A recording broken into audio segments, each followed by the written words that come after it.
I'm Dr. Shankar. I'm a physician by training.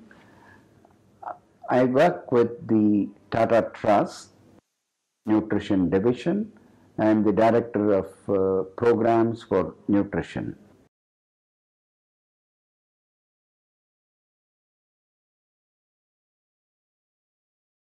At the outset, I would like to very clearly and emphatically mention India has the wherewithal and the means to really achieve SDG 2. Now, if you look at the different aspects of the question that you asked, I think food security is a household level concept. And if you say hunger, it's an individual level concept, though they are all related. And a chronic food insecurity is what leads to malnutrition. One of the causes, and there are several other things. And all this is in some way related to what the agricultural economy and the produce. So the question is, can we achieve SDG 2? I think definitely yes. And the way that the country is moving, I'm very confident that we will be able to eliminate hunger, and we have achieved quite a bit of food security at household level, and we should be able to substantially reduce the level of malnutrition.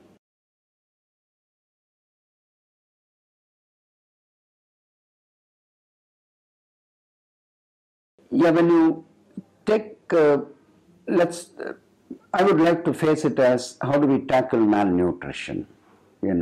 To tackle malnutrition, we need to understand there are different dimensions to it. One is when you eat much less than what you need and you result in what is called undernutrition. The other extreme is when you consume more than what is required, you end up with overweight and obesity. What straddles both this form of malnutrition is what is the vitamin and mineral deficiency, what we also known as micronutrient deficiency. There are three dimensions to malnutrition. One is undernutrition, the other is overnutrition, and what straddles both this form of malnutrition is what we call micronutrient deficiencies, or what is also known as vitamin and mineral deficiency. Each one of them require a separate strategy, though they are all at the implementation level, they are all related, and they will all be done in one way.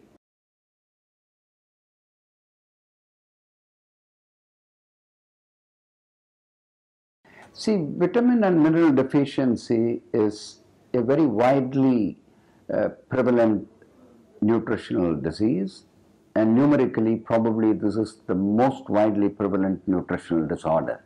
An example is the prevalence of anemia in India and across South Asia. Now, there are different ways by which you can address this. The ideal would be for people to eat a balanced diet and eat right. But unfortunately, that is not possible because the food is either not available or affordable, as well as there are huge behavioral challenges in eating right. So the second way to tackle this at a national level is identify those who are deficient, or at least those in the high risk category like pregnant women or very young children, and give them the supplements of, say, iron folate supplement or zinc supplementation to what is required. But that is again cumbersome in the sense it requires a complete delivery channel, and you have to contact those who are deficient and provide it. And the third commonly used strategy is identifying the commonly eaten food and adding these vitamins, missing vitamins and minerals into the commonly eaten food. And this is what we call as food fortification. Food fortification has played a major and a significant role in virtual elimination of many nutritional disorders from the developed countries, such as in the whole of North America and Europe. Diseases like beriberi, vitamin rickets, goiter, they've all been virtually eliminated because of food fortification.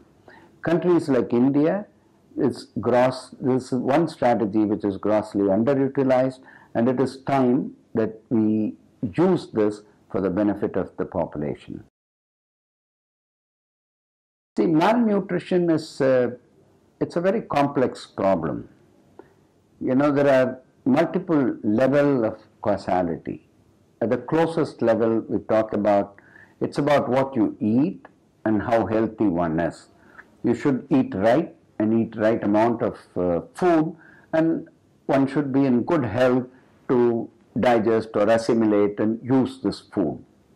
This is at the most proximal level.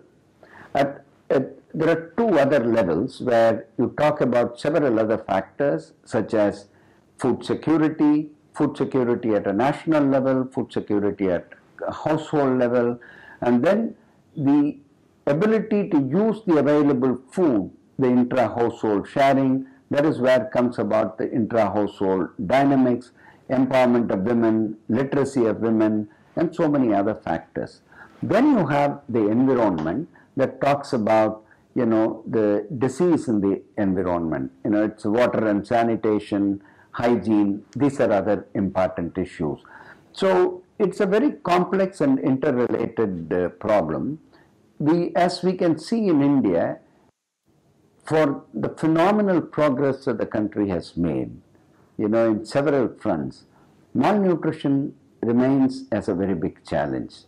So it clearly shows we need multiple sectors to come together to play a role. And corporates or businesses are one of the important pillars of any economy. So they also should play the role that they can. Another important thing, the role that they can play is, if more and more, you know, with the rapid urbanization that is happening, with more women getting into the workforce and more of the population getting into cash economy, they're all dependent on the market for their daily food needs.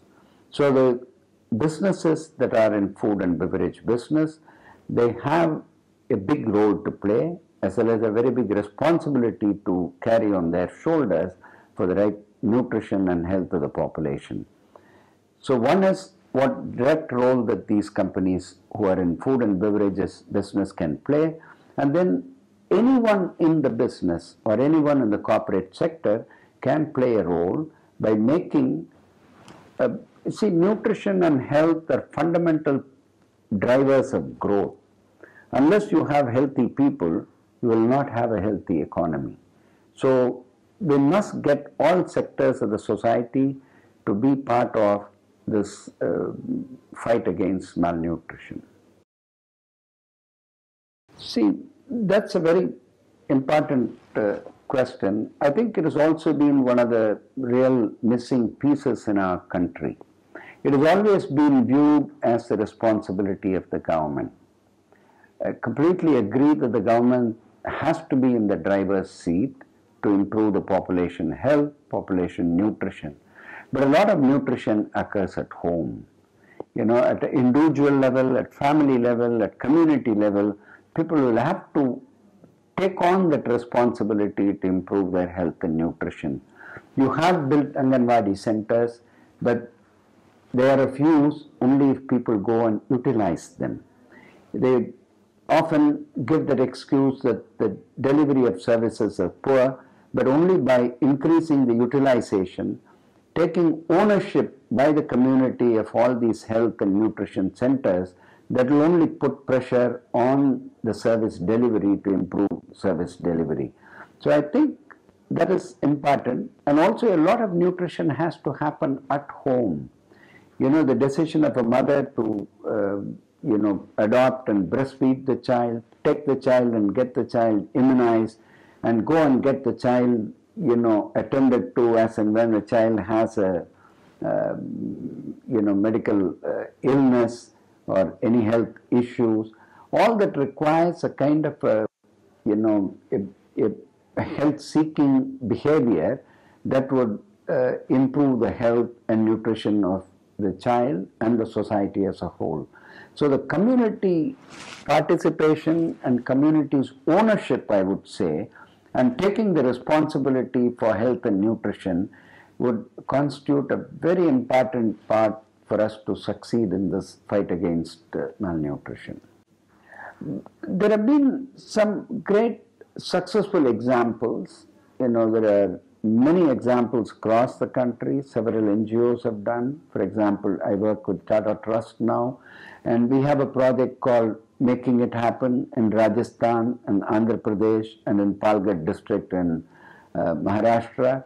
In these places where you work with the community, create that awareness, and also get the PRIs, the Panchayati Raj institutions and self-help group women's and adolescent girls take the leadership and use the community health facility as well as the Anganwadi centers, the things improve remarkably.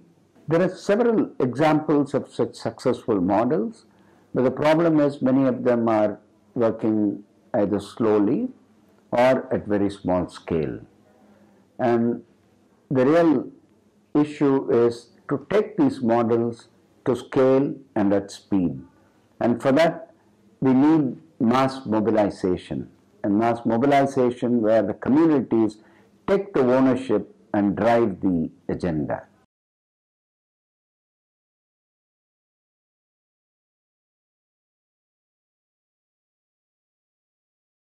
With this India's growth story and all that has been written about that inequity, there are a section of the population who are very rich, and many of them are also setting up their own philanthropic foundations. And we also have a legal mandate for the corporates to donate or implement the corporate social responsibility where a certain proportion of their profit for the social benefit. So we have a lot of resources coming. Quite a bit of it is going towards education and quite a bit to curative medicine. But somehow nutrition has not attracted these donors. And I think it is very important for the nutrition community to project to the philanthropists as well as the CSR resources that nutrition and health are foundational blocks for human development. And the link between optimum and nutrition at the right age, what we call as a critical window of opportunity, the first 1,000 days, that is from conception to the first 2 years of the child, is where most of the brain development occurs, and that is what determines how well the child is going to be, how much of the true genetic potential the child can reach. So investing in nutrition in early life or in the first 1,000 days is one of the foundational investments for a bright future of the country. So therefore the philanthropists and CSR funding should also focus on this if they want their later investment in education to really fructify. So I think it's a big role, and the nutrition community has to project this very well and draw in more resources for nutrition.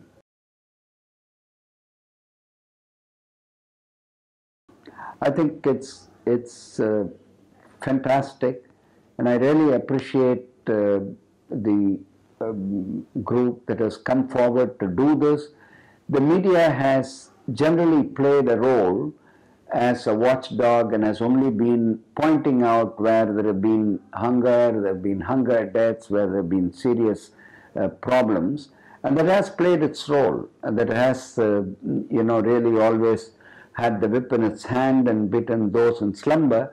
But from the little that I know from this initiative, this is likely to be a comprehensive platform to bring all the stakeholders on board and give a lot of positive stories, because eventually it's only the positive stories from which people can learn how to expand and cover the entire country. So creating a platform for action by showing a lot of positive stories, keeping all the key stakeholders interested in it is, I think, a phenomenal initiative, and I wish all the success for it.